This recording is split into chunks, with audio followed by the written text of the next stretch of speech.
How's the week been? Yeah. Yeah, it's all right. It's cold. And we celebrated Burns Night on Tuesday, so we had a short, hard session. I think after Saturday, we felt that we switched off a bit in the second half. Once we had a chance to review the video footage, it was quite noticeable that we weren't working as hard as we were in the first half. So we just put in a shift, did a fair bit of work on our defence spacing and line speed and things like that. I think that let us down in the second half as well. Tonight we'll go through our preparation for Brentwood on Saturday. So focal point for that is obviously they bring a big set forwards up. So our forwards have got to be on point when it comes to set piece. Scrum's got to be working well, line-out's got to be working well, and we've got to be able to defend their maul, which is one of their strengths. So we'll do a fair bit of work on that tonight. Come together and go through the team run. Squad-wise, we've got a few unavailabilities across the squad. I think probably this time of the year most clubs will have the same issues, but we've got COVID contacts and things like that are causing us a few issues. Quite a few niggly injuries, tight bits that are causing players a bit of grief. Nothing major, just players struggling to get up to 100%. So we've got to manage that.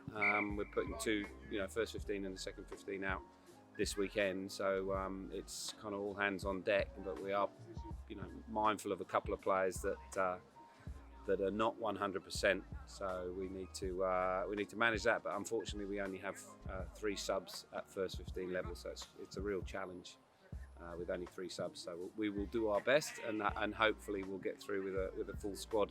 And a full 15 on the field by the end of the game. We're reasonably consistent through the forward pack this week. We've had to move Jasper to number 8, who played number 6 last week, because Pete did pick up a bit of a knee injury. He came off in the Thurrock game, and he's done a bit of ligament damage. Nothing major, but he's done some ligament damage. So we've just moved some people around. Mike Dunnett's back. He's had a week off. He did have COVID last week, so he's back in action. And Harry's Rogerson, who's the other number 7, he's out with COVID, so they're just doing a COVID tag team. Back line, we're fairly strong. We've got Will Cotterill coming back in on the wing. He's got the ability to cover a few more positions than some of the other players. So Jack Biard's got, he's one of those players that's a little bit lame at the moment. So Will can cover sort of 13 winger, full back.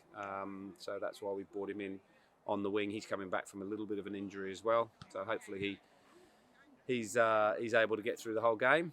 And then James Gould will stay on the bench. Thought he did a good job, starting at 9, filling in at 10. So, keep working with James about, developing his game at 9 and 10. And apart from that,